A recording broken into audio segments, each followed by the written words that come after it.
6. The first bid for central bank independence. 首次争取中央银行独立性的尝试。Alchemist Akimada. 炼金术世事挽救人。In 1946, with the approval of the U.S. occupation, a young Bank of Japan official named Hisato Akimada was appointed BOJ governor. He had previously received an outstanding training in the intricacies of credit creation. Having spent time at the crucial banking department, which deals with the banks and supervises the extension of central bank credit, the BOJ sent him to Berlin, where, from 1923 to 1926, he witnessed Jalmar Schacht's ascendancy to credit dictator. He studied Schacht's credit control policies in detail and regarded Schacht and his highly independent Reichsbank as a role model for the Bank of Japan. Point 1. Akimada was in many ways deeply impressed by the experience. What left the strongest impression on me in Germany was central bank president Schacht. He informs us in his memoirs. Point 2. Despite his young age, he personally became acquainted with the great credit dictator. The two seemed to get along well.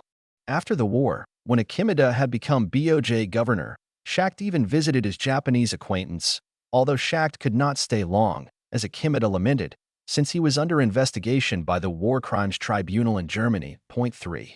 1946年，在美国占领军的批准下，一位名叫是丸久人的年轻日本银行官员被任命为日本银行行长。他之前接受过信贷创造复杂性的出色培训，在关键的银行部门工作过一段时间后，该部门负责处理银行事务并监督中央银行信贷的扩展。日本银行派他去柏林，在那里，从1923年到1926年，他见证了西亚尔马尔·沙赫特成为信贷独裁者的过程。他详细研究了沙赫特的信贷控制政策，并将沙赫特和他的高度独立的德国国家银行视为日本银行的榜样。一是丸久人在许多方面都深受这次经历的影响。在德国给我留下最深刻印象的是中央银行行长沙赫特，他在回忆录中告诉我们：2. 尽管他年纪轻轻，他个人与这位伟大的信贷独裁者成为了熟人，两人似乎相处得很好。战后，当时丸久人成为日本银行行长时，沙赫特甚至访问了他的日本朋友。尽管沙赫特不能待得很久，正如是丸久人所遗憾的，因为他正在德国的战争罪行法庭接受调查。3. After Akimada's return to Japan, he was again posted to the banking department. He worked at this key department uninterrupted for a total often years, from 1927 to 1937, longer than usual. This, together with his posting to Germany, indicated that he had been tapped for higher office. After a short stint as Kyoto branch manager, he spent 4 years in the auditing bureau, quickly rising to become its chief in 1942. As an auditor, he monitored for what purpose loan money was used, one of the key aspects of Schacht's qualitative allocation of funds. The main criterion, just as with Schacht's Reichsbank, was to decide whether loans were used productively in the eyes of the central bank. Point 4. 在 Akimada 返回日本后，他再一次被派往银行部门。他在这个关键部门工作了10年，从1927年到1937年，这比通常的时间要长。这一点，加上他被派往德国的经历，表明他已经被选定为更高级别的职务。在担任京都分支经理的短暂时间后，他在审计局工作了4年，很快在1942年成为了其主管。作为审计员，他监控贷款资金的使用目的，这是 Schacht 资金定性分配的关键方面之一。主要的标准就像 Schacht 的德国国家银行一样，是决定贷款是否在中央银行看来有生产性。The time to make full use of his knowledge and experience came in 1942, when the system of a mobilized war economy was being fully implemented and the National Financial Control Association was established.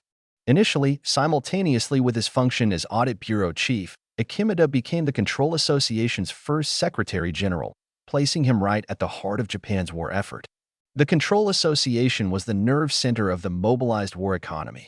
It was operated by the Bank of Japan, with the formal top post of chairman and vice chairman being held by the Bank of Japan governor and vice governor. Point 5. However, Akimada, as Secretary General of the association, was in effect responsible for supervision and guidance of its daily affairs. 6. Akimada was now in charge of doing whatever it took to provide the priority industries with funds and preventing non-priority firms from claiming scarce resources.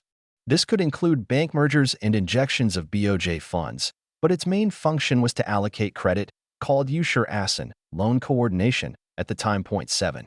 1942年，当动员战争经济体系被全面实施，国家金融控制协会成立时，他充分利用了他的知识和经验。最初 Ichimoda 在担任审计局局长的同时，成为了控制协会的第一任秘书长，这使他处于日本战争努力的核心位置。控制协会是动员战争经济的神经中枢，它由日本银行运营，正式的主席和副主席职务由日本银行的行长和副行长担任。然而 Ichimoda 作为协会的秘书长，实际上负责监督和指导其日常事务。Ichimoda 现在负责做一切可能的事情，为优先产业提供资金，并防止非优先公司索取稀缺资源。这可能包括银行合并和注入日本银行的资金，但其主要功能是分配信贷，当时被称为玉石阿森贷款协调。Bad debts in the banking system. 银行系统中的不良贷款。When the war was over, banks' loan books had deteriorated. In the last, desperate years of the war, they had been ordered to extend ever-rising amounts of money to war industries. It is one of the principles of banking that lending for unproductive purposes tends to end up as bad debt. War loans of a country just defeated are the worst kind. The other major asset of the banks was war bonds and other wartime government debt paper. Naturally, there was hardly a market for these, and if traded, they would fetch only a fraction of their face value. 当战争结束时，银行的贷款账簿已经恶化。在战争的最后，绝望的年代，他们被命令向战争工业提供越来越多的资金。银行业的一个原则是，为非生产性目的提供贷款往往会变成坏账。刚刚被击败的国家的战争贷款是最糟糕的。银行的另一项主要资产是战争债券和其他战时政府债务凭证。自然，这些几乎没有市场，如果交易，他们只能获得一小部分的面值。While most bank assets were worthless, their liabilities still existed, money deposited by individual savers. Assets being smaller than liabilities, and equity being insufficient to make up for the difference, the entire banking system was practically bankrupt. On top of that, the commercial banks were weakened by the initial moves towards Zaibatsu dissolution. Point 8.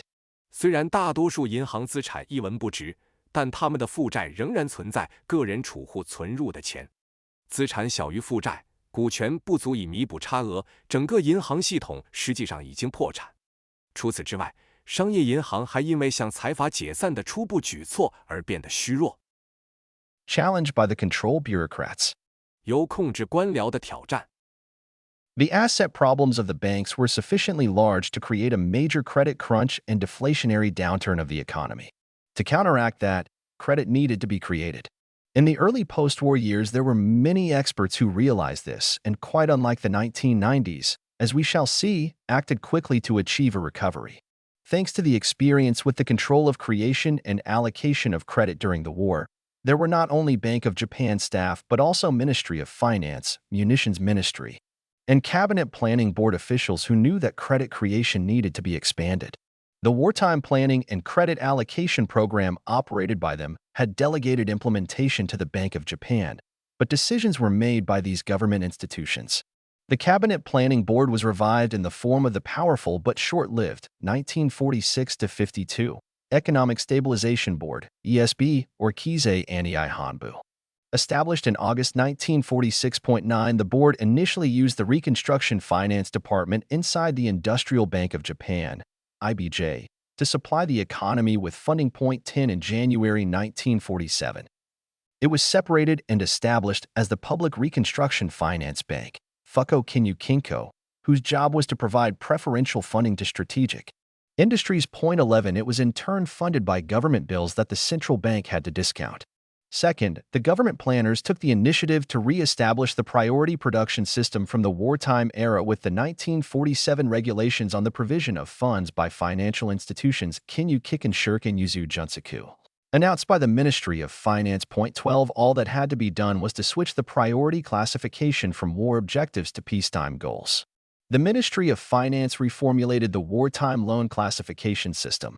Based on a priority listing for lending industrial funds, limits were set on the maximum amount of loans each financial institution could extend.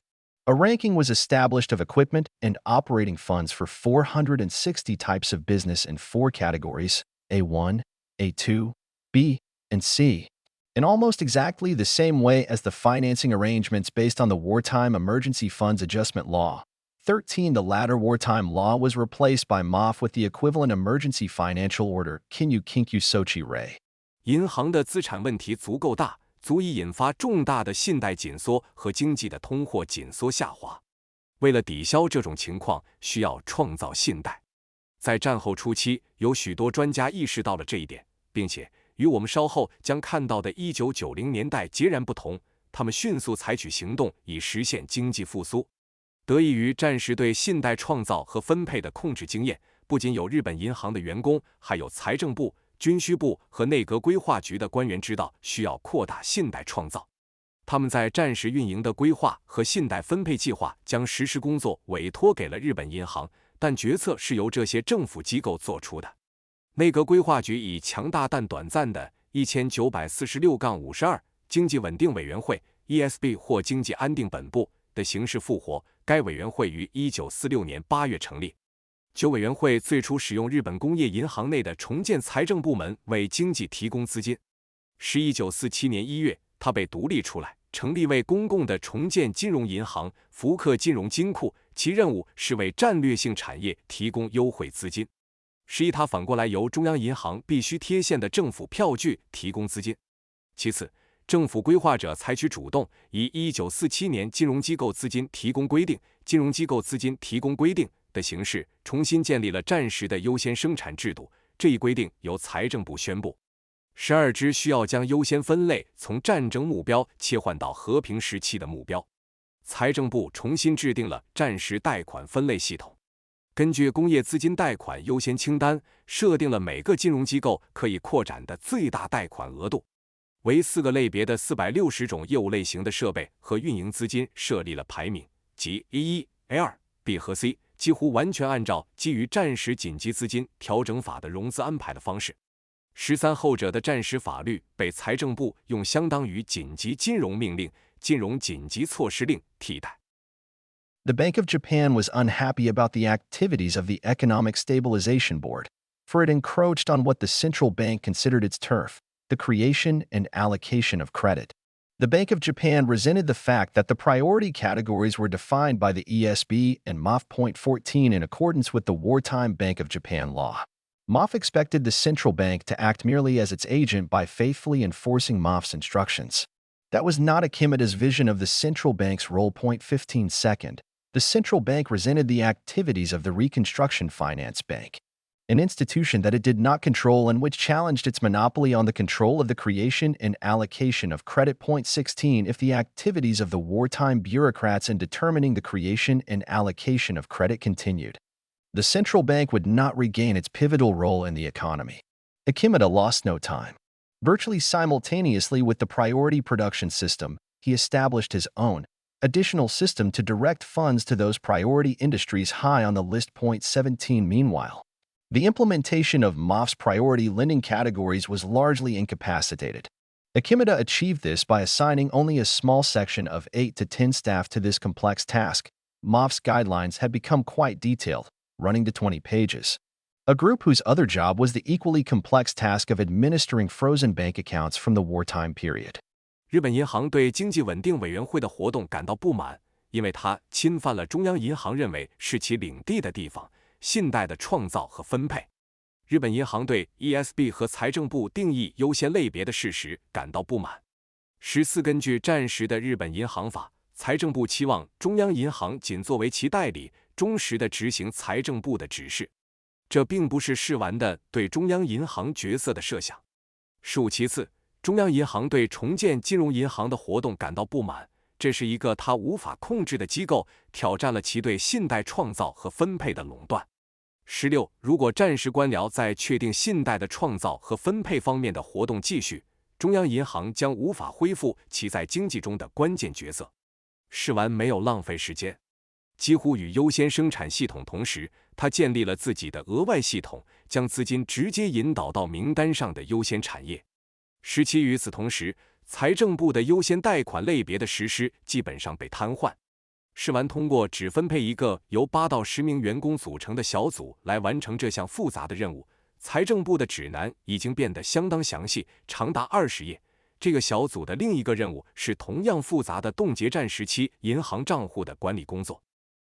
The Bank of Japan's control had already been asserted a year earlier, when the director of the banking department had issued instructions that in principle banks were not allowed to increase their outstanding loan balance beyond the balance of March 20th. 1946 without a permit from the Bank of Japan, as well as the government. 18 This prevented low-priority industries and consumers from laying claims to scarce resources. Akimada now adopted a two-pronged reflation policy. First, while the banks were damaged by bad debts, he borrowed another trick from Jalmar Schacht's toolkit and turned the Bank of Japan itself into the banker to the nation. Schacht had used active discounting of certain types of bills issued by official organizations, such as MEFO, to selectively direct credit to priority industries or projects. 19 Akimada did the same in the early post-war years with his stamped bill system, under which companies in specific sectors were invited to apply for funding directly or via their banks to the Bank of Japan's banking department. The Bank of Japan discounted bills of exchange from selected firms in the coal industry, fertilizer manufacturing sector, textile fabrication industry, and certain regional industries and exporters, which competed for export trade bills to purchase necessary raw material imports. 20 Retail, agriculture, education, and construction were then considered to be of lower priority. Most domestic consumption-related industries fell into the low-priority category. Sectors such as real estate, department stores, hotels, restaurants, entertainment, publishing, and alcoholic beverages, not to mention consumers themselves, were without much hope of obtaining funds. Akimada felt that Japan could ill afford such luxuries. 21 All this took place in the Loan Coordination Division, Yushira Senbu, of the Bank of Japan's banking department. 22日本银行的控制已经在1年前就被确认了。当时银行部门的主管发出了指示，即原则上银行在没有日本银行和政府的许可的情况下，不允许将其未偿还贷款余额增加到1946年3月20日的余额之外。18这阻止了低优先级产业和消费者对稀缺资源的索取。试完现在采取了两手策略的通胀政策。首先，虽然银行受到坏账的损害，他从 Jalmar Schacht 的工具箱中借来了另一个技巧，将日本银行本身变成了国家的银行。Schacht 曾经通过积极贴现由官方组织如 MEFO 发行的某些类型的票据，有选择地将信贷引导到优先产业或项目。19试完在战后初期也采用了他的印章票据制度，邀请特定行业的公司直接或通过他们的银行向日本银行的银行部门申请资金。日本银行贴现了煤炭行业、化肥制造行业、纺织品制造行业以及某些地区行业和出口商，他们竞争出口贸易票据以购买必要的原材料进口的选定公司的汇票。二是零售、农业、教育和建筑业被认为是低优先级的。大多数与国内消费相关的行业都属于低优先级类别，如房地产、百货商店、酒店、餐馆、娱乐、出版和酒精饮料等行业，更不用说消费者自己几乎没有希望获得资金。试完认为日本无法承受这样的奢侈品。21所有这些都发生在日本银行银行部门的贷款协调部门 Yushira Senbu。22 Banks were brought back into the process through help in restoring their balance sheets and through Bank of Japan guidance of their discounting of bills.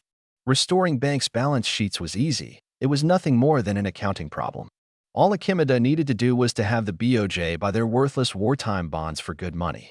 In its own currency, a central bank does not have to worry about bad debts. It could just print money and keep the purchased assets on its balance sheet in perpetuity. 23 This made the banks dependent on the goodwill of the central bank and willing to cooperate with its informal guidance. 24 If the central bank wished, it could extend unlimited funding to them. The Bank of Japan, like the Reichsbank, knew that as long as newly created money was used productively, it would result in an increase in output, not in prices. 25 In the end, Akimada had reinstated full control over both the quantity of new bank loans and their sectoral allocation in a mechanism that later became known as window guidance. 26. 通过帮助恢复银行的资产负债表以及日本银行对其贴现票据的引导，银行被重新引入到这个过程中。恢复银行的资产负债表很容易，这不过是一个会计问题。一世田只需要让日本银行以好钱购买他们无价的战时债券，在自己的货币中，中央银行不必担心坏账，它可以直接印钱，并永久地将购买的资产保留在其资产负债表上。23，这使得银行依赖于中央银行的善意，并愿意配合其非正式的引导。24，如果中央银行愿意，它可以向他们提供无限的资金。日本银行就像德国帝国银行一样，知道只要新创造的钱被用于生产性的用途，它就会导致产出的增加，而不是价格的增加。25，最后，一世田重新掌握了对新银行贷款数量和其部门分配的完全控制，这种机制后来被称为窗口指导。26 First victory against MOF. 首次胜利对财政部。The credit provision programs were highly successful, but not all credit was due to the central bank. The ESB's activities, including the lending by the Reconstruction Finance Bank, had a lot to do with it. Government deficit spending, as well as the Reconstruction Finance Bank, was funded through the issuance of short-term financing bills or bonds that the central bank had to discount. 27 Demand picked up as a result of the provision of funding by the central bank and banks on the one hand, and the Reconstruction Finance Bank on the other. There was no deflation. To the contrary, it soon turned out that demand was stimulated beyond the still limited capacity of the economy, which suffered from supply bottlenecks and lingering problems with infrastructure destroyed by the U.S. bombing raids. Hence, inflation became a problem. 信贷提供计划非常成功，但并非所有的信贷都归功于中央银行。经济稳定委员会的活动，包括重建金融银行的贷款，与此有很大关系。政府赤字支出以及重建金融银行是通过发行短期融资票据或债券，这些都需要中央银行贴现。27，由于中央银行和银行一方面提供资金，重建金融银行另一方面提供资金，需求开始增加，没有通货紧缩。相反，很快就发现，由于经济的产能仍然有限，需求被刺激超过了经济的产能，这导致供应瓶颈和由于美国轰炸袭击而造成的基础设施问题。因此，通货膨胀成为一个问题。The inflation was an opportunity to damage the reputation of the ESB, MOF, and the Reconstruction Finance Bank. The Bank of Japan immediately put the blame on the lending by the rival Reconstruction Finance Bank and on the budget deficit, which the central bank was forced to finance. It had little control over these, and thus it argued that these factors were the reason for the inflation. 28 Akimeda's views were heard in Washington, which first instructed SCAP, the supreme commander for the Allied powers, to issue a 9-point economic stabilization program in December 1948 that recommended tighter monetary and fiscal policies. This program was published in Japanese jointly by Akimeda and his assistant Toshihiko Yoshino, and even became a bestseller. 29 Washington next sent Joseph Dodge, president of Detroit Bank, to Japan with the rank of minister from February to April 1949 as advisor to SCAP. He is known to have been on less than good terms with MacArthur. 30 The Dodge Plan, passed without alterations by Parliament, prescribed an overbalanced budget and thus ended deficit spending and the bulk of central bank underwriting of government bills. Second, it decreed the end of the Reconstruction Finance Bank. New loans were suspended immediately, and the institution was gradually wound up. 31 This had long-term implications. It established the principle that henceforth government banks, such as the Japan Export Bank, 1950, or the Japan Development Bank, 1951, would be funded from postal savings. The central bank welcomed this, because it meant that the government banks had no power to create credit or influence the money supply, and therefore also could not influence economic growth. The end of the Reconstruction Finance Bank therefore marked the beginning of the decline of influence by the control bureaucrats at the ESB and MOF. The central bank, together with its client banks, achieved a monopoly on the creation and allocation of new money. It was Akimeda's first major victory against competition to the central bank's power. 32. 通货膨胀是损害经济稳定委员会、财政部和重建金融银行声誉的机会。日本银行立即将责任归咎于竞争对手重建金融银行的贷款和预算赤字，这是中央银行被迫财务的。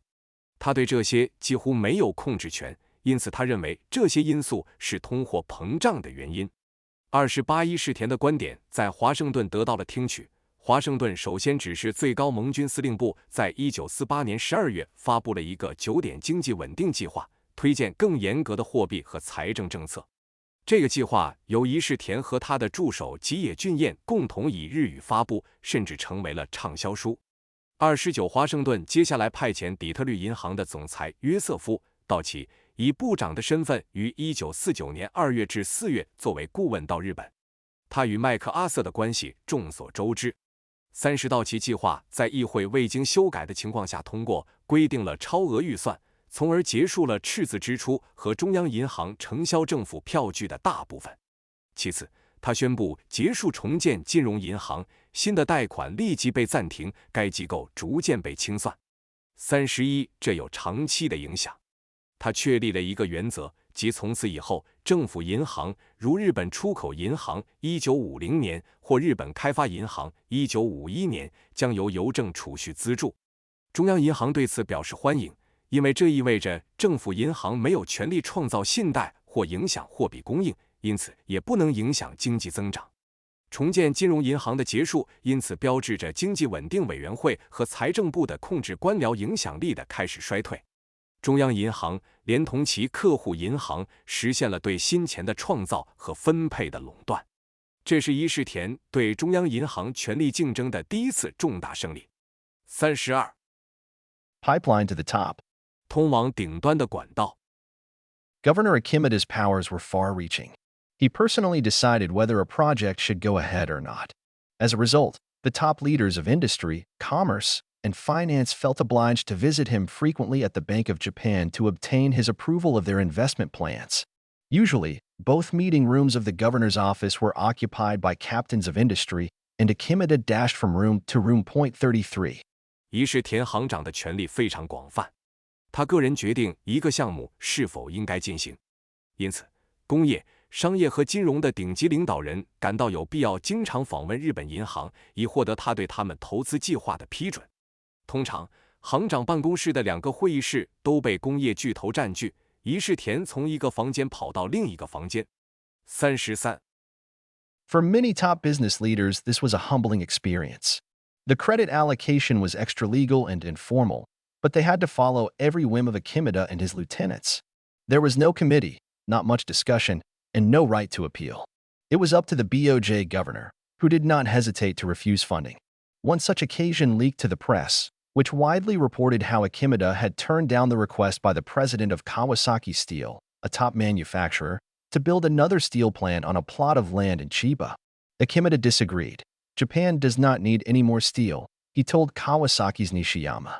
I can show you how to grow shepherd's purse there. 34. 对许多顶级商业领袖来说，这是一次谦卑的经历。信贷分配是超法律和非正式的，但他们必须遵循市场和他的副手的每一个心血来潮。没有委员会，没有太多的讨论，也没有上诉的权利。这完全取决于日本银行行长，他毫不犹豫地拒绝提供资金。有一次，这样的情况被泄露给了媒体，媒体广泛报道了市场如何拒绝了川崎钢铁公司总裁在千叶县一块土地上建立另一家钢铁厂的请求。市场不同意，日本不需要更多的钢铁，他告诉川崎的西山，我可以告诉你如何在那里种植荠菜。34 Akimeda quickly became feared. His decisions over the life or death of a business project earned him the nickname the Pope. In his 1984 obituary, his successor and close associate, Tadashi Sasaki, explained that he was called Pope because under him the central bank's power was stronger than that of the government. 35 It was impossible to argue with the Pope's decisions. Those who tried to unseat him failed. He was rumored to enjoy the trust of the higher powers, the U.S. Occupation Administration, and even more influential figures in the United States, and thus was virtually untouchable. 36. 市场很快就变得令人畏惧。他对商业项目生死的决定使他赢得了教皇的绰号。在他1984年的讣告中，他的继任者和密切的合作伙伴佐佐木正解释说，他被称为教皇，因为在他的领导下，中央银行的权力比政府的权力更强。35无法与教皇的决定争辩。那些试图推翻他的人失败了。据传他享有更高权力的信任，美国占领行政当局，甚至美国更有影响力的人物，因此他几乎是不可触碰的。36. A big threat to Akimada and the powers of the Bank of Japan was the plan by the head of SCAP's Economic Science Division and fellow Democrats to create a more democratic structure for the powerful central bank, with proper checks and balances. The Economic Science Division recommended the establishment of a separate policy board whose task would be to make monetary policy and supervise the operations of the Bank of Japan staff.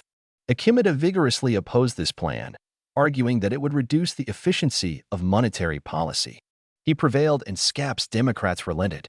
It was agreed to place the new policy board inside, and thus under control of the central bank. Akimada thus was the creator of the system of a sleeping policy board that makes no important decisions. Point 37. 对市场和日本银行的权力来说，一个大威胁是 SCAP 的经济科学部门负责人和民主党人计划为强大的中央银行创建一个更民主的结构，设立适当的制衡机制。经济科学部门建议设立一个独立的政策委员会，其任务是制定货币政策并监督日本银行员工的操作。市场强烈反对这个计划，认为这将降低货币政策的效率。他成功了 ，SCAP 的民主党人让步，大家同意将新的政策委员会置于中央银行内部，从而受到中央银行的控制。市场因此成为了一个沉睡的政策委员会系统的创造者。这个系统不做任何重要的决定。37. Akimada's advice was listened to by the U.S. authorities. This included his recommendation not to go ahead with the dissolution of the Zaibatsu banks. While MacArthur favored the abolition of the wartime government loan guarantee program, Akimada persuaded him otherwise.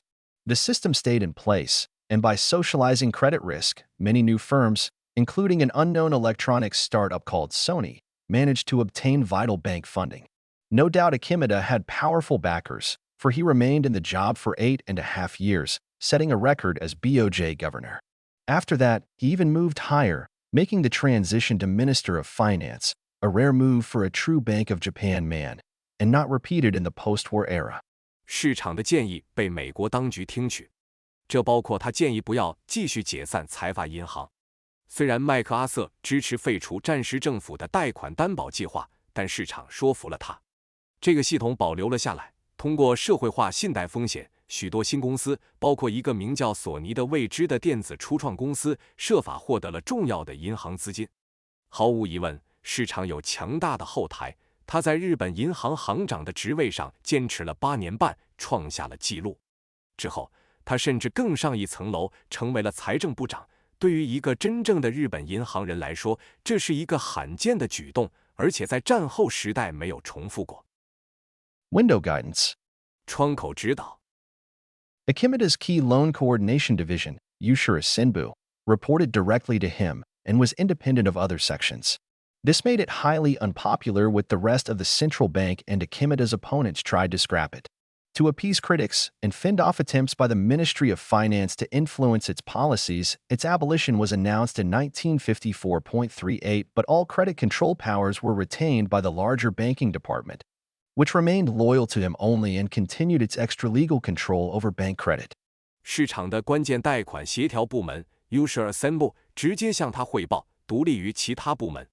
这使得他在中央银行的其他部门和市场的反对者中非常不受欢迎，他们试图废除他。为了安抚批评者，并抵挡住财政部试图影响其政策的尝试，他在1954年宣布废除。38，但所有的信贷控制权都被保留在更大的银行部门，这个部门只忠诚于他，并继续对银行信贷进行超法律的控制。By the early 1950s, the economy was growing at double-digit rates and loan applications had become voluminous. It was around this time that the bank credit allocation system implemented by the banking department took its final shape. The governor first decided by how much total loans should grow. Then he, and the head of the banking department, his hand-picked junior Tadashi Sasaki, allocated this increase to individual banks as loan quotas. The banks were asked to present their detailed lending plans, down to the names of all large borrowers, monthly to the BOJ. Tokyo banks reported to its 9 Bashi headquarters, others to its 33 regional branches. 39 The BOJ then adjusted The lending plans to fit its credit allocation plans. Point 40 Since bank officials came to the BOJ to be told virtually over the counter, the teller window, of the banking department how large their loan quota was going to be. The procedure came to be known as window guidance, Mataguchi Shido. Point 41. 到了1950年代初，经济以2位数的速度增长，贷款申请变得庞大。就在这个时候，银行部门实施的银行信贷分配系统形成了最终的形状。行长首先决定总贷款应该增长多少，然后他和他亲自挑选的银行部门负责人佐佐木正将这个增长分配给各个银行作为贷款配额。银行被要求提交他们详细的贷款计划，包括所有大额借款人的名字，每月向日本银行报告。东京银行向其日本桥总部报告，其他银行向其33个地区分支报告。39然后日本银行调整贷款计划以适应其信贷分配计划。40由于银行官员来到日本银行几乎是在银行部门的柜台出纳窗口上被告知他们的贷款配额将会是多少，所以这个程序被称为窗口指导 Mataguchi Shido。 41 As with Japan's corporations, banks were also run by managers who were unfettered by shareholders and interested in market share expansion. Had these managers been left to their own devices, fierce market share competition among the banks would have resulted in excessive dumping of their product, bank loans. Window guidance was the solution, as it constituted a classic industry cartel that limited competition. It also enabled convenient top-down control of the sector. The growth orientation of the banks ensured that they would always use up the maximum of their quota to maintain their ranking. Indeed, under the procedure, bank rankings never changed during the post-war era, except after mergers. 正如日本的公司一样，银行也由不受股东束缚、对市场份额扩张感兴趣的经理人运营。如果让这些经理人自行其事，银行之间的激烈市场份额竞争将导致他们过度倾销产品、银行贷款。窗口指导是解决方案，因为它构成了一个经典的行业卡特尔，限制了竞争。它还方便了对该行业的自上而下的控制。银行的增长导向确保他们总是会用尽他们的最大配额，以维持他们的排名。实际上，在这个程序下，除了合并之后，战后时期银行的排名从未改变。The BOJ decided the loan quotas of the large city banks first. A proportion of that was then allocated to the other banks. Since the banks in turn allocated their quota among their hundreds of branches all over the country, where they were further divided and allocated to thousands of individual loan officers. Window guidance was the pinnacle of a comprehensive quota allocation pyramid that pervaded the entire economy. Point 42.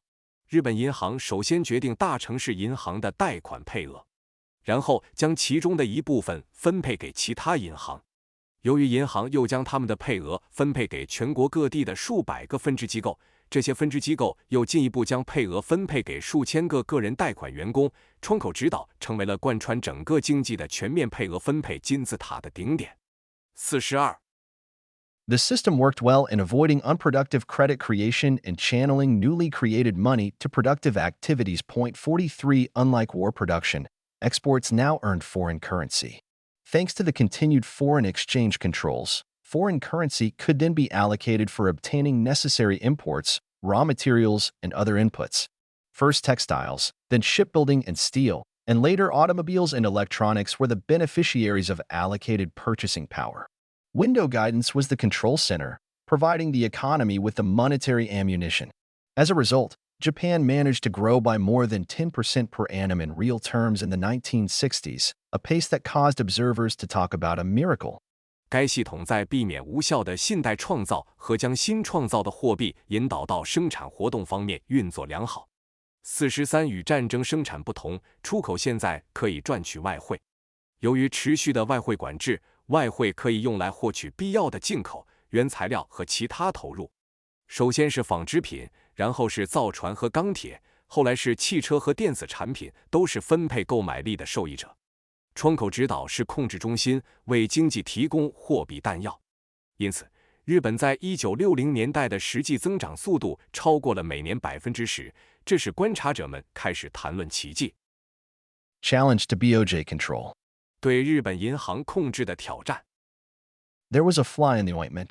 In the early post-war years, there was still lingering, though gradually declining, interference from other institutions, especially MOF and MIDI, which made recommendations about priority sectors. 44 The Bank of Japan could largely outmaneuver the Economic Planning Agency and MIDI, but it could neutralize MOF only partially. 45 The Ministry of Finance gradually became removed from the credit allocation decisions. 46 However, it allowed this to happen because it was secure in the knowledge that it could interfere in the central bank's actions at any time if it felt it necessary. This was due to the Bank of Japan law. Apart from the marginal change that resulted from the introduction of the Nominal Policy Board in 1949, the law was still the same one that had been introduced in 1942, when the control bureaucrats were in charge. Many of the new dealers and the occupation forces had not been convinced of the need to make the central bank independent from and unaccountable to the government, an idea they considered undemocratic. As a result, legally speaking, the central bank remained a quasi-government agency subordinated to the Ministry of Finance. 问题的关键在于，在战后初期，其他机构，特别是财政部和经济产业省，仍然存在干扰，尽管逐渐减少，他们对优先行业提出了建议。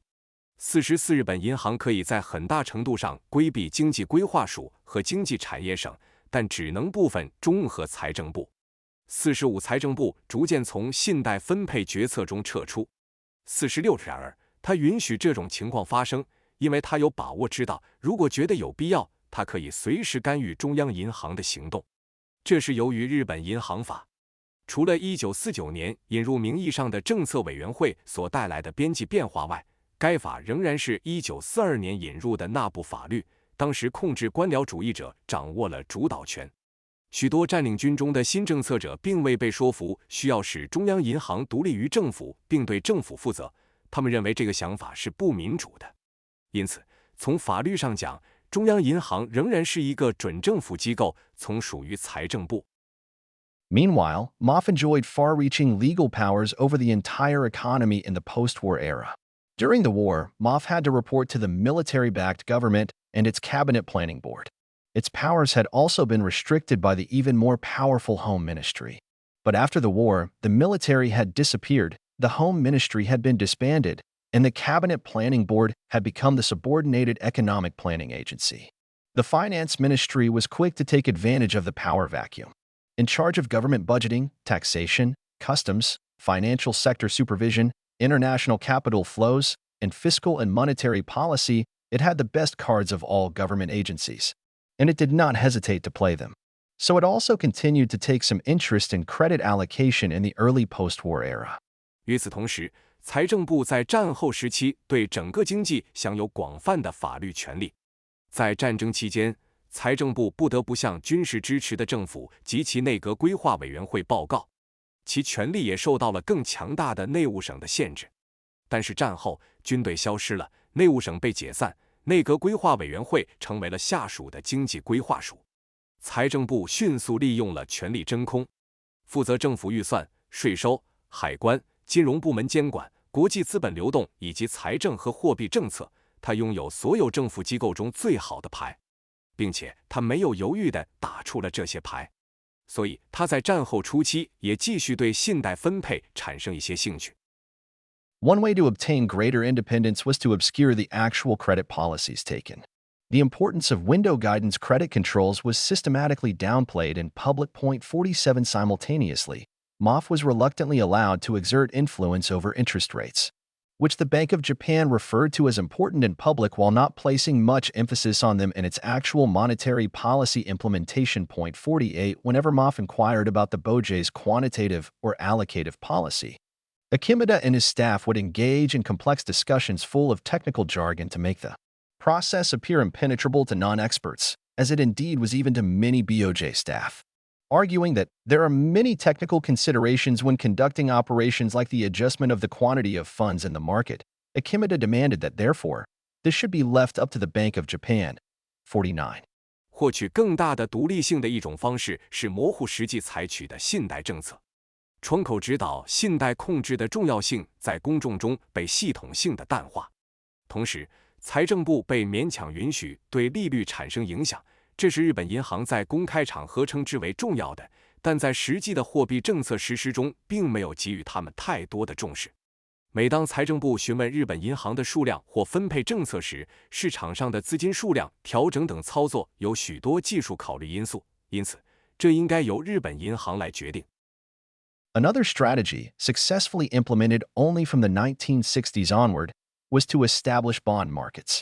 This would enable the central bank to engage in complex bond purchase or sales transactions, not to mention repurchase agreements and derivative transactions that created a picture of an immensely complex monetary policy, while in actual fact not achieving much more than producing significant commissions for the brokers involved, who were often retired former BOJ staff. Point 50. While the Federal Reserve had an open market desk making gross transactions worth tens of billions of dollars per year, and accounting for a large part of all government securities transactions, the Bank of Japan had no such desk and no such patronage for the securities industry. Point 51. In the 1950s and early 1960s, there was practically no government bond market, and the stock market remained a sideshow. Thus, the financial system consisted really only of direct credit creation by the BOJ and the banks. This was efficient, as bond and stock markets do not create money. But it was also uncomfortable for the BOJ, because it operated in the public spotlight without leeway for independent operations. Any central banker realized that with such simple operations, the Bank of Japan was far too transparent. 另一种策略，只从1960年代开始成功实施，是建立债券市场。这将使中央银行能够进行复杂的债券购买或销售交易，更不用说回购协议和衍生交易。这些交易创造了一个极其复杂的货币政策的画面，而实际上并没有达到比为经纪人，通常是退休的前日本银行员工，产生大量佣金更多的成果。虽然美联储有一个公开市场交易台，每年进行价值数十亿美元的总交易，并占据了所有政府证券交易的大部分，但日本银行没有这样的交易台，也没有为证券行业提供这样的赞助。在1950年代和1960年代初，政府债券市场几乎不存在，股票市场仍然是一个附属品。因此，金融系统实际上只由日本银行和银行直接创造信贷。这是有效的，因为债券和股票市场不创造货币。但这对日本银行来说也很不舒服，因为它在公众的聚光灯下运作，没有独立操作的余地。任何中央银行家都意识到，对于这样简单的操作，日本银行过于透明。The BOJ fights back. 日本银行反击。More pressing to Akimada was, however, to extricate the Bank of Japan from the power grip of the ministry that the Bank of Japan law represented. Akimada's stature ensured that the BOJ's operational independence was not challenged in practice. But he wanted more. So he soon proposed that, as a purely technocratic institution, the BOJ should be made legally independent. Point 52. 然而，对市场更迫切的是，要将日本银行从日本银行法所代表的部长的权力控制中解脱出来。市场的地位确保了日本银行的操作独立性在实践中不会受到挑战，但他想要更多，所以他很快提议，作为一个纯粹的技术机构，日本银行应该在法律上独立。In 1954, having been the longest-serving Bank of Japan governor, Akimada became Minister of Finance. Now his control over monetary policy was legal. The surprising move also allowed him to support the Bank of Japan officials loyal to him. Since the job gave him the upper hand over the Ministry of Finance, he immediately started to lobby for a reduction in the powers of his own ministry and for an increase in the powers of the Bank of Japan. This did not make him popular. But Akimada was not afraid to show his teeth. An open power struggle developed between the ministry bureaucrats and the central bank. 1954年，市场成为了任期最长的日本银行行长，他成为了财政部长。现在，他对货币政策的控制是合法的。这个出人意料的举动也让他能够支持忠于他的日本银行官员。由于这个职位让他在财政部有了上风，他立即开始游说削减他自己部门的权力，增加日本银行的权力。这并没有让他受欢迎，但市场并不害怕露出他的牙齿。部长和中央银行之间发展出了公开的权力斗争。Revision of BOJ law. 修订日本银行法。Akimada and his colleagues at the Bank of Japan lobbied the politicians for a revision of the Bank of Japan law. They had the support of the banking community. The bankers were a captive audience and basically had to fear informal but painful sanctions if they did not back the central bank. 53 at the same time. They probably hoped that an independent central bank might more closely represent their interests. 54. 世间田和他在日本银行的同事们向政治家们游说，要求修订日本银行法。他们得到了银行界的支持。银行家们是被捆绑的观众，基本上如果他们不支持央行，就必须担心非正式但痛苦的制裁。53与此同时，他们可能希望一个独立的央行可能更能代表他们的利益。54 In 1956, the LDP government established an investigation committee to consider changes in the Bank of Japan law. MOF made sure that the committee included some of its own men. It ended up as a 45-member assembly of academics, bankers, journalists, and representatives from both MOF and the BOJ. 55 Meanwhile, in December 1956, the prime minister changed, and with him the cabinet lineup. Suddenly, Akimada was out of a job and Ikeda became finance minister. What happened next was fortunate for Akimada and the BOJ. In 1957, the economy was heating up so much that a balance of payments crisis loomed. The politicians knew whom to call to tame the economy. Akimada was suddenly back as finance minister. Thanks to tight window guidance, the economy slowed. In the end, Akimada was finance minister for all three Hatoyama cabinets, as well as the first cabinet under Kishi. 56. 1956年，自民党政府设立了一个调查委员会，考虑修改日本银行法。财务省确保委员会包括一些自己的人。最后，这个委员会成为了一个由学者、银行家、记者以及财务省和日本银行的代表组成的45人大会。55与此同时，在1956年12月，首相更换，内阁阵容也随之改变。突然间，世间田失去了工作，池田成为了财政部长。接下来发生的事情对世间田和日本银行来说是幸运的。1957年，经济过热，付款平衡危机迫在眉睫。政治家们知道该找谁来抑制经济。世间田突然又回来担任财政部长。由于严格的窗口指导，经济放缓。最后，世间田在所有的鸠山内阁以及第一个岸内阁中都担任了财政部长。56 Not by price stability alone. 不仅仅是价格稳定。The pro-BOJ forces did not push for outright independence. Too many politicians, with their wartime experience of a subordinated central bank, felt that as an unelected body, the BOJ could not have independent power. So the BOJ modestly argued for some leeway in the implementation of monetary policy and that the goal of central bank policy as stipulated in the BOJ law should be changed from supporting government policies and maintaining economic growth to maintaining price stability. The 1942/1947 BOJ law indeed failed to mention price stability. Instead, Article 1 states that the objective of the Bank of Japan was to pursue national policy in order to enhance the total economic power of the nation. The BOJ calculated that the change in the policy goal would imply de facto independence, for it could then refuse MOF or government policies if it wanted to, by arguing that these policies were not in the interest of maintaining price stability. 支持日本银行的力量并没有推动其完全独立。太多的政治家，他们在战时有过一个从属于央行的经验，觉得作为一个未经选举的机构，日本银行不能拥有独立的权利。因此，日本银行谦虚地主张在货币政策的实施上有一些回旋余地，并且日本银行法规定的央行政策目标应该从支持政府政策和维持经济增长改为维持价格稳定。1942-1947年的日本银行法确实没有提到价格稳定。相反，第一条规定日本银行的目标是为了提高国家的总经济实力而追求国家政策。日本银行计算出政策目标的改变将意味着事实上的独立，因为它可以拒绝财务省或政府的政策，只要他想，就可以通过主张这些政策不符合维持价格稳定的利益。The government committee swallowed the BOJ's arguments. In 1958, it recommended that the BOJ should have freedom to decide monetary policy, while MOF would only be able to request a delay of a BOJ decision. It also recommended that price stability should become the main objective of BOJ policy. Keidanren, the Federation of Economic Organizations, Japan's powerful umbrella lobby group of all business associations, endorsed the proposal in 1959 and 1960. Its position paper had been drafted by the Federation of Bankers Association's Point 57. 政府委员会接受了日本银行的论点。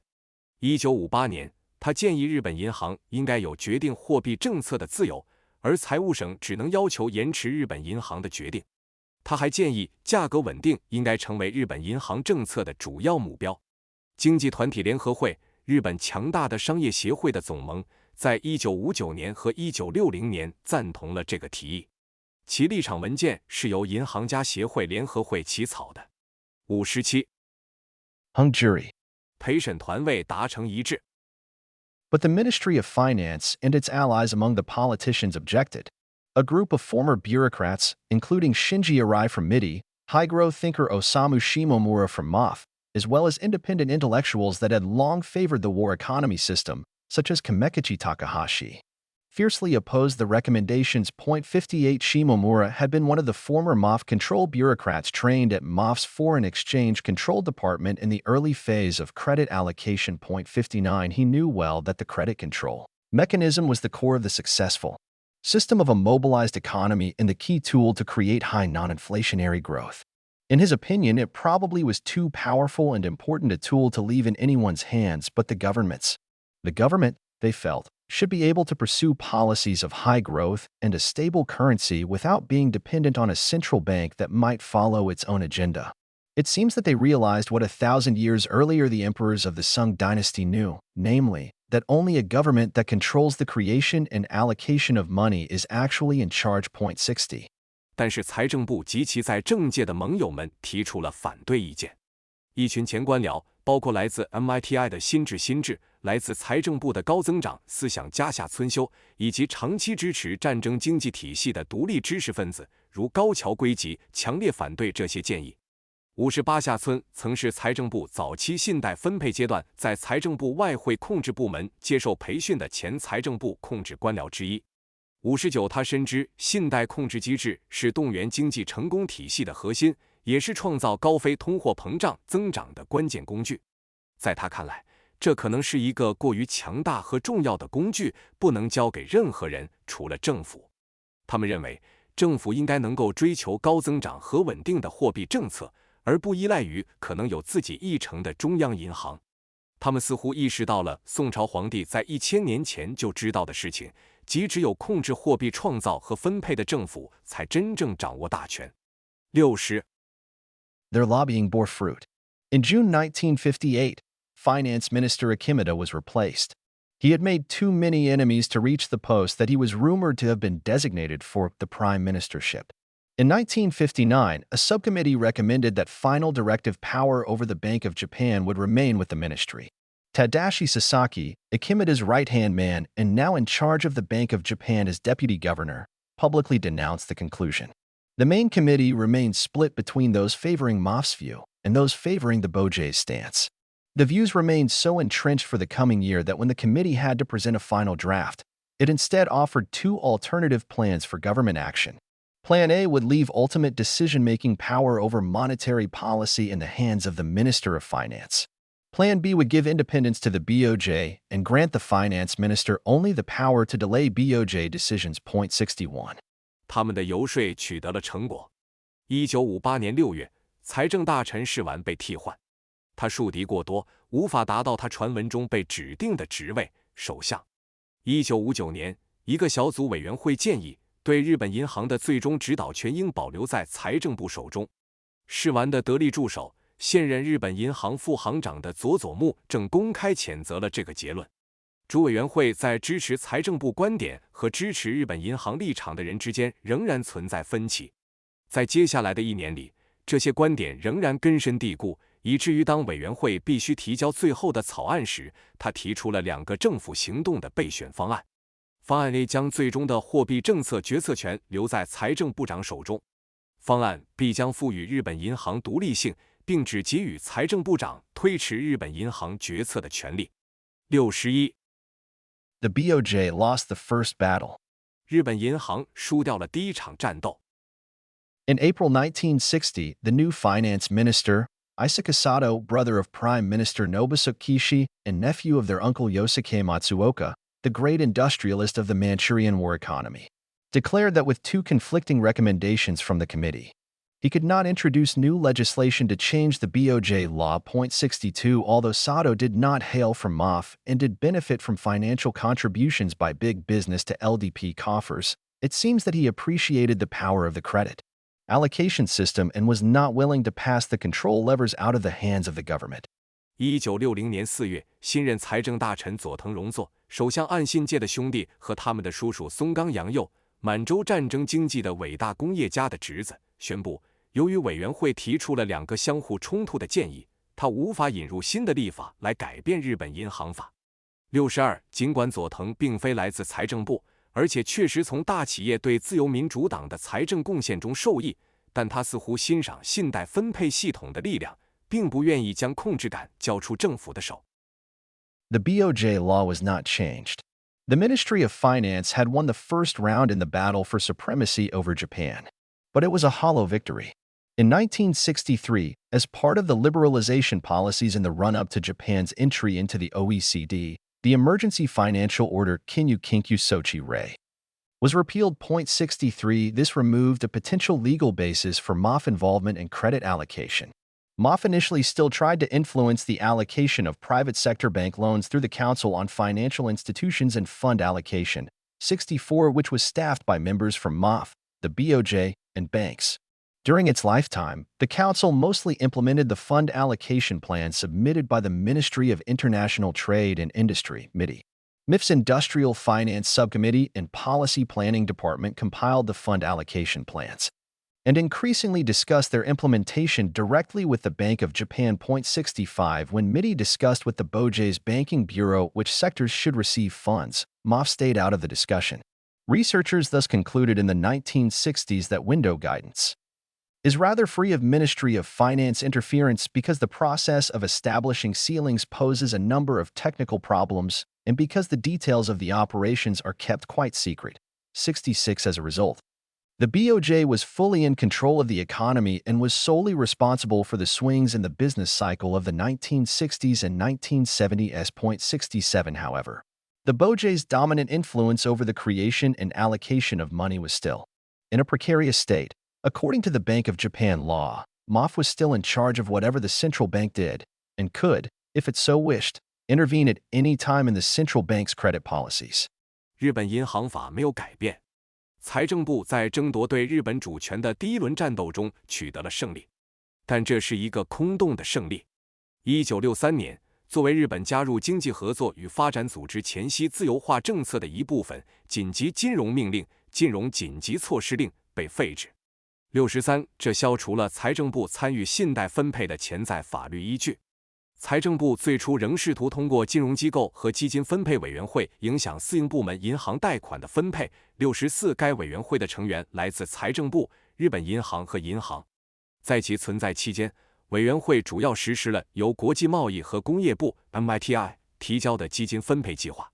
MITI 的工业金融小组委员会和政策规划部门编制了基金分配计划，并越来越多地直接与日本银行讨论其实施情况。65. 当 MITI 与日本银行的银行局讨论哪些部门应该接收资金时，财政部并未参与讨论。因此，研究人员在1960年代得出结论：窗口指导相当不受财政部干扰，因为建立上限的过程存在许多技术问题，而且操作的细节被严格保密。66. 结果，日本银行完全控制了经济，并且对1960年代和1970年代的商业周期的波动负有全部责任。67. 然而，日本银行对货币创造和分配的主导影响仍处于不稳定的状态。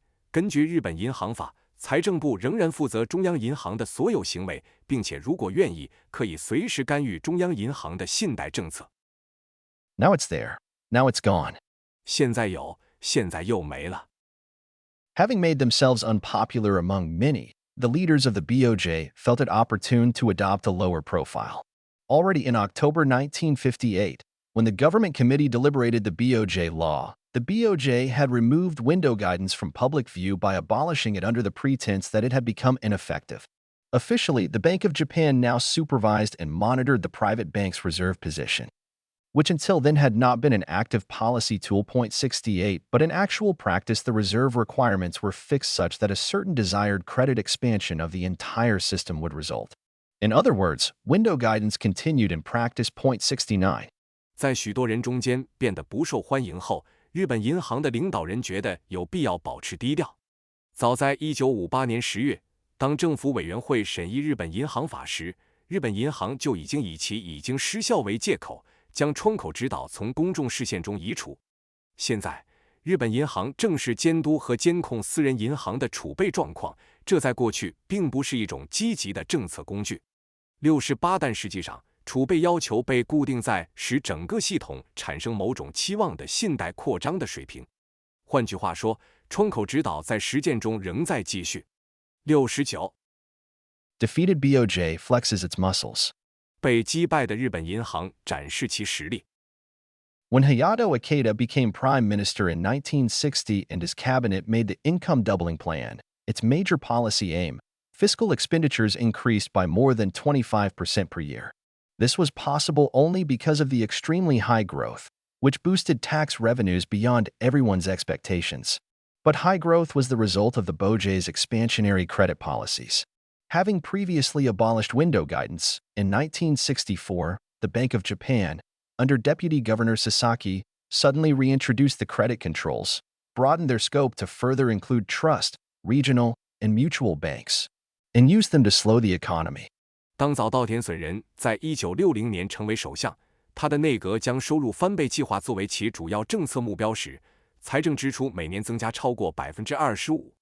这只有在极高的增长下才可能实现，这使得税收收入超出了所有人的预期。但高增长是日本银行扩张性信贷政策的结果。在之前废除了窗口指导后，1964年，日本银行在副行长佐佐木的领导下，突然重新引入了信贷控制，扩大了其范围，进一步包括信托、区域和互助银行，并利用它们来放缓经济。It was foreseeable to Sasaki what would happen. Economic growth dropped. While it clocked up to 11% in 1964, it dropped sharply to 5.8% in 1965.70. Fiscal revenues were hit sharply. For the first time in many years, revenues failed to meet the original revenue projections. A sizable fiscal deficit loomed, but the fiscal law still said that no government bonds could be issued to fund it. Sasaki was probably not unhappy to find that politicians began deliberating a change of the law. 佐佐木可以预见会发生什么，经济增长下降。虽然在1964年达到了 11%， 但在1965年急剧下降到 5.8%。其实财政收入受到了严重打击。多年来，收入首次未能达到原始的收入预测，出现了巨大的财政赤字。但财政法仍然规定不能发行政府债券来筹集资金。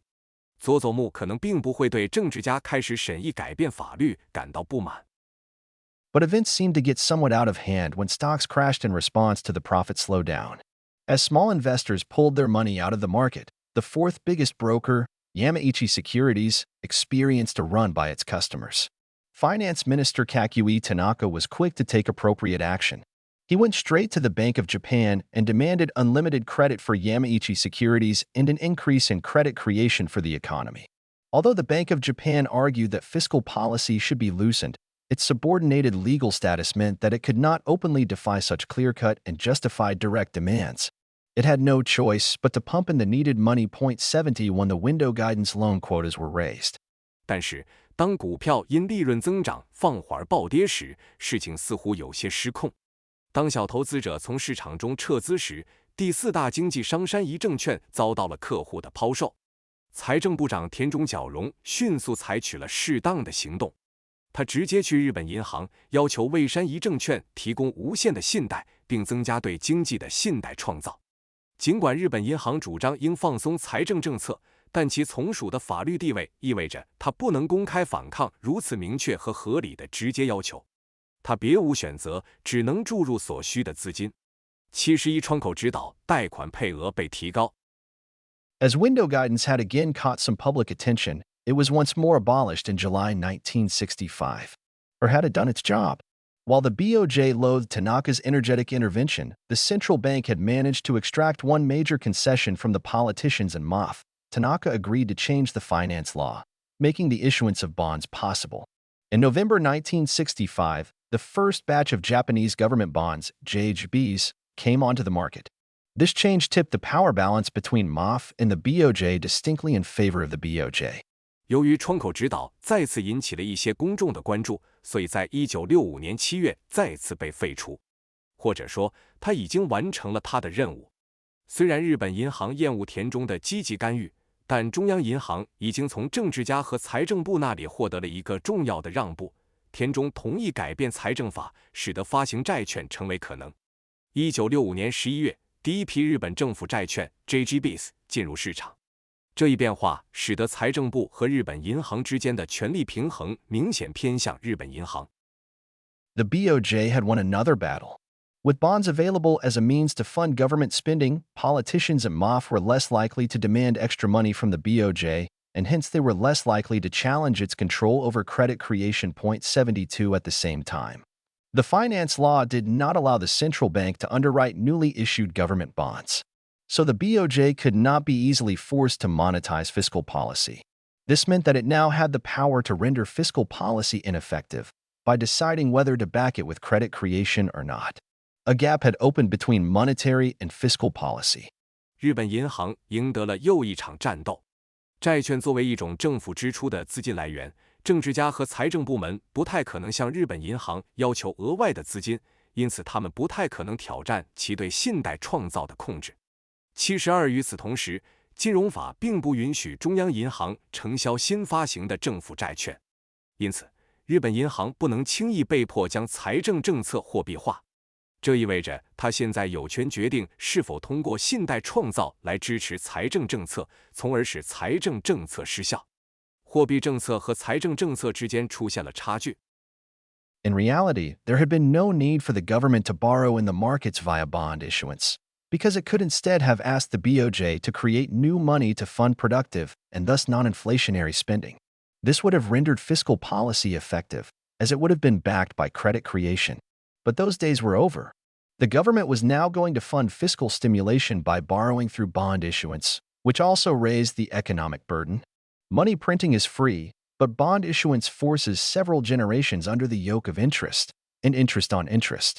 实际上，政府无需通过发行债券在市场上借款，因为它可以要求日本银行创造新的货币来资助生产性和因此非通货膨胀的支出。这将使财政政策有效，因为它将得到信贷创造的支持。但那些日子已经过去了。政府现在将通过债券发行借款来资助财政刺激，这也增加了经济负担。印钞是免费的，但债券发行使几代人背负利息以及利息上的利息的重担。The Bank of Japan had not succeeded in changing the Bank of Japan law and was not likely to do so in the near future. However, the new finance law was a good second best. It was the thin end of the wedge. It meant that the golden days of fiscal virtue of the Ministry of Finance were numbered. From now on, politicians could spend by borrowing from investors and large financial institutions. Given this option, politicians would inevitably push to use it, especially when BOJ credit controls had slowed the economy. When they wanted to spend more, therefore, they would no longer put pressure on the BOJ, but instead exert it on MOF. So the ministry would ultimately preside over an ever-increasing national debt mountain. That could not be good for its reputation or standing.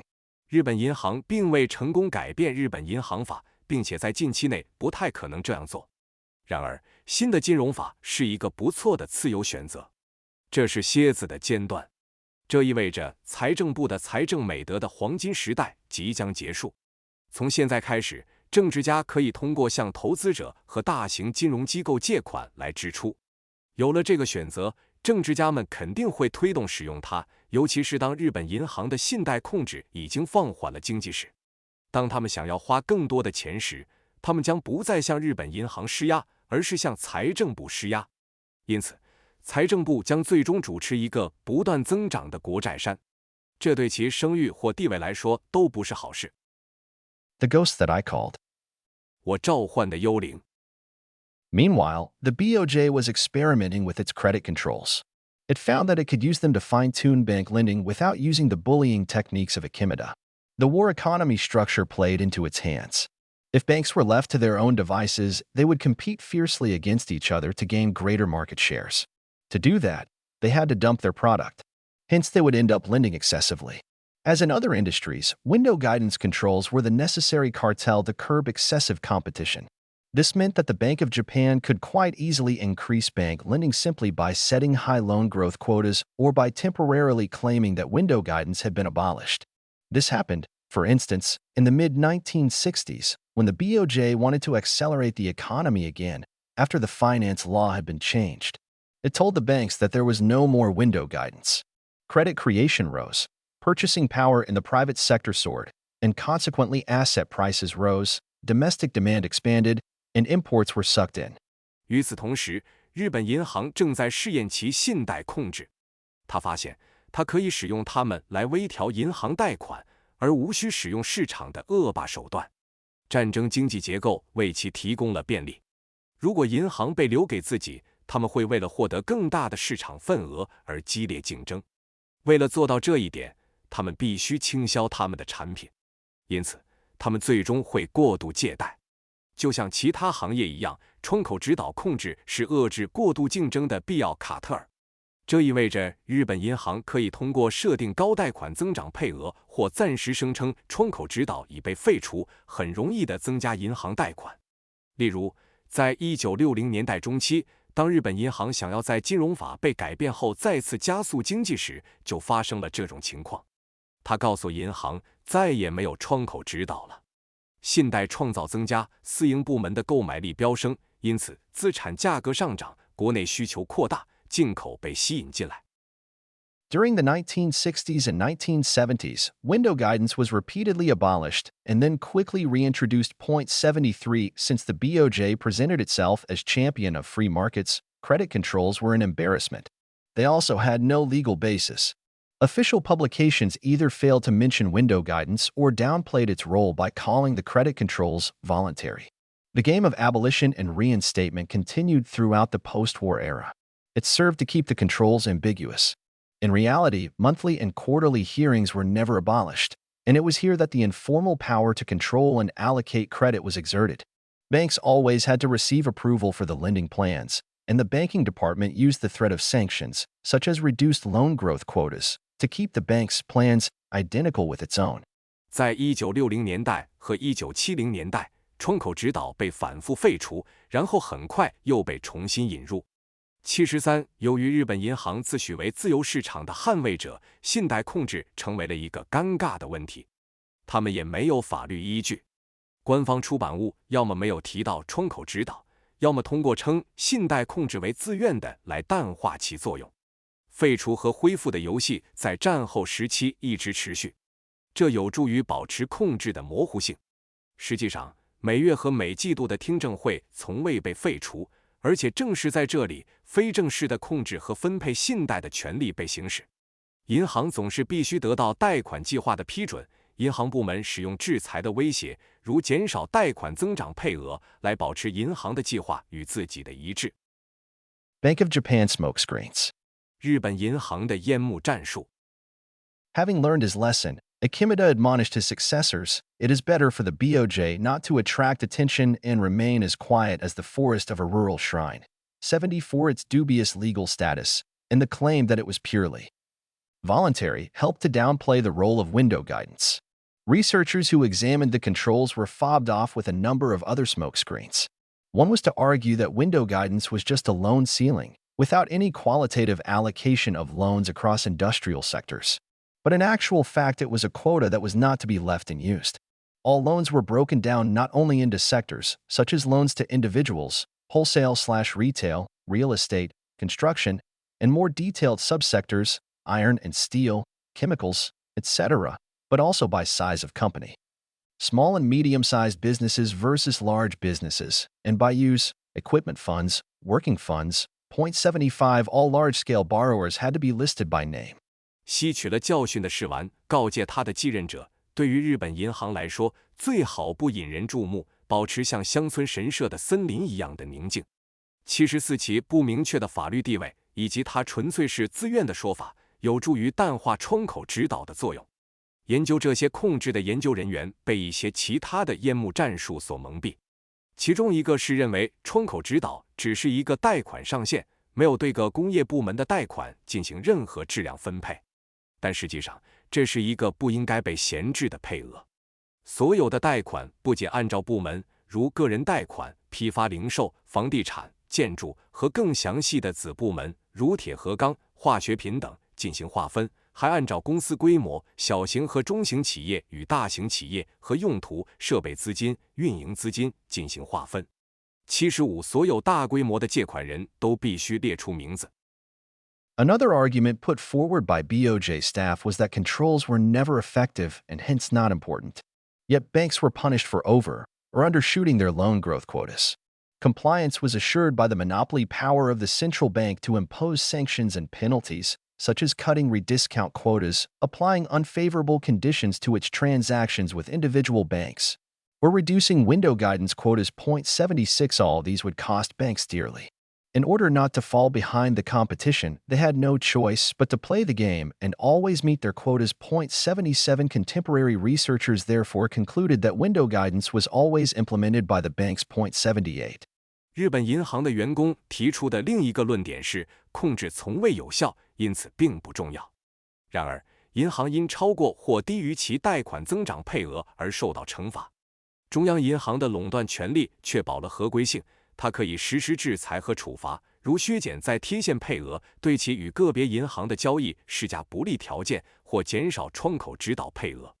76所有这些都会让银行付出巨大的代价。为了不落后于竞争，他们别无选择，只能参与这场游戏，始终达到他们的配额。77因此，当代研究人员得出的结论是，窗口指导总是由银行实施的。78 The BOJ countered by arguing that the controls may have been effective in the early post-war era, but soon afterward, as the economy became more sophisticated, they lost their impact. What is true is that they were much more visible in the early post-war era, because there were hardly any other financial tools. But the mere fact that the BOJ increased the number of its policy tools subsequently does not mean that the original tools were not the most important ones. 79 Until the 1970s. Researchers examining the BOJ's operations could not fail to conclude that, in reality, window guidance was still the main policy tool. It was so powerful that it rendered other policy tools mere support mechanisms. 日本银行反驳说，这些控制可能在战后初期是有效的，但随后随着经济变得更加复杂，它们失去了影响力。事实上，它们在战后初期更为明显，因为当时几乎没有其他的金融工具。但是，日本银行增加了其政策工具的数量，并不意味着原来的工具不是最重要的。79直到1970年代，研究日本银行运营的研究人员不得不得出这样的结论：实际上，窗口指导仍然是主要的政策工具。它如此强大，以至于其他的政策工具只是支持机制。To convince the world that window guidance was not important, the BOJ stepped up its research publications, produced by its Institute for Monetary and Economic Studies and its Research and Statistics Department. Since the 1970s, most publications have clearly downplayed the importance of window guidance in theory and practice. In 1973, in its English-language book on its conduct of monetary policy, the BOJ claimed that, really, it followed orthodox central banking policies. Window guidance is, in its nature, a supplementary tool of orthodox instruments of monetary policy, that is, bank rate, open market operations, and reserve deposit requirements. It is used more as a weapon of monetary restraint than otherwise. It must be stressed that it is a form of moral suasion, so that it presupposes cooperation on the part of financial institutions. 80. 为了让世界相信窗口指导并不重要，日本银行加大了其研究出版物的力度。这些出版物由其货币和经济研究所以及研究和统计部门制作。自1970年代以来，大多数出版物都明显淡化了窗口指导在理论和实践中的重要性。1973年，在其关于货币政策的英文书中，日本银行声称，实际上它遵循的是正统的中央银行政策，窗口指导在本质上是正统货币政策工具的补充工具，即银行利率、公开市场操作和储备存款要求。它更多的被用作货币紧缩的武器。必须强调的是，它是一种道德劝诫，因此它预设了金融机构的合作。80. The BOJ publications gradually moved interest rates to center stage, claiming that the central bank was making monetary policy by manipulating the official discount rate or call rates. To shift public attention, the Bank of Japan increasingly introduced open market operations and developed a market for short-term paper, in which it could intervene by buying and selling. 日本银行的出版物逐渐将利率移到了中心位置，声称中央银行通过操纵官方贴现率或隔夜拆借利率来制定货币政策。为了转移公众的注意力，日本银行越来越多地引入公开市场操作，并开发了一个短期票据市场，它可以通过买卖进行干预。Monetarism as smokescreen. 货币主义作为烟幕。To remain in charge of monetary policy and conduct it independently, if not by law, then at least in reality, not only did the BOJ make the public believe that its main policy tool was interest rate control, but Bank of Japan publications also propagated a framework that seemingly explained the determination of its monetary policy, monetarism. An article published by the Bank of Japan in 1975 emphasized the importance of the proper level of the money supply. 81 In 1978, the Bank of Japan officially introduced monetary targeting, a procedure by which the central bank selects a certain measure of the so-called money supply, such as M2 plus CD, and at the same time announces a specific target for its growth rate that was to be attained in the next time period, such as the coming 6 months. 为了保持对货币政策的掌控并独立的执行，如果不是依法，那至少在实际上，日本银行不仅让公众相信其主要的政策工具是利率控制，而且日本银行的出版物也传播了一个看似解释其货币政策决定的框架——货币主义。日本银行在1975年发表的一篇文章强调了货币供应适当水平的重要性。1978年，日本银行正式引入了货币目标设定，这是一种程序，中央银行选择某种所谓的货币供应量度，如 N2+CD， 并同时宣布其增长率的特定目标，该目标应在下一个时期，如未来6个月内实现。Most countries that introduced monetary targeting failed. The Bank of England went through a number of monetary targets without success. It finally abolished the procedure entirely in the mid-1980s. The Bank of Japan was far more successful. It met its monetary targets with the utmost precision, awing monetarists all over the world. 82 The monetarists were pleased. The BOJ seemed living proof of their beliefs. Meanwhile, in international central bankers' meetings, BOJ staff were smug in the knowledge that their policy had little to do with traditional monetarism. 83 By precisely controlling credit creation through its window guidance, it could, as a side product, also achieve any targeted goal for deposit measures such as M2 plus CD. 84大多数引入货币目标设定的国家都失败了。英格兰银行尝试了多种货币目标，但都没有成功。它最终在1980年代中期完全废除了这个程序。日本银行则要成功得多，它以极高的精确度实现了其货币目标，令全世界的货币主义者惊叹。82货币主义者感到满意。日本银行似乎是他们信念的活证据。同时，在国际中央银行家会议上，日本银行的工作人员对他们的政策与传统的货币主义关系不大感到自鸣得意。83通过精确控制其窗口指导下的信贷创造，它可以作为副产品，也能实现任何针对存款度量如 M2+CD 的目标。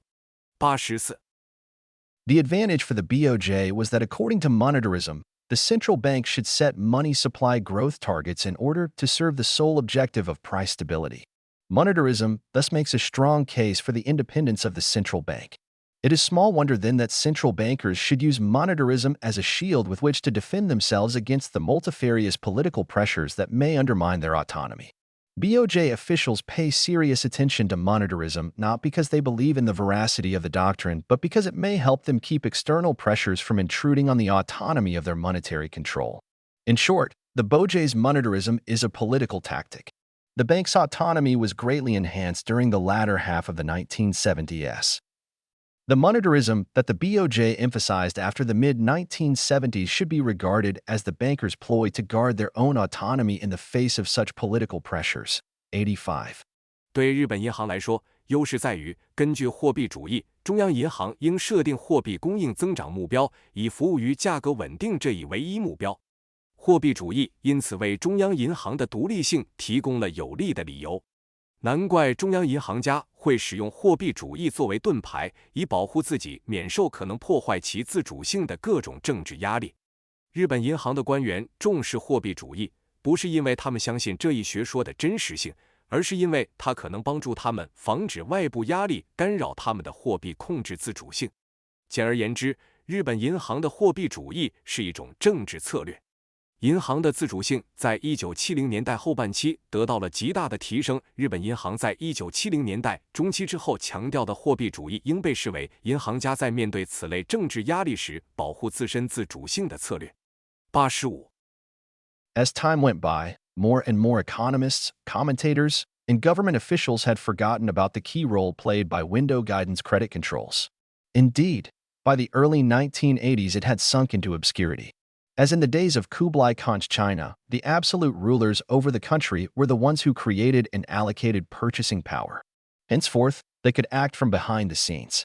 随着时间的推移，越来越多的经济学家、评论员和政府官员忘记了窗口指导信贷控制所起的关键作用。事实上，到了1980年代初，它已经陷入了遗忘。就像忽必烈汉时代的中国一样，对国家的绝对统治者是那些创造和分配购买力的人。从此，他们可以在幕后行事。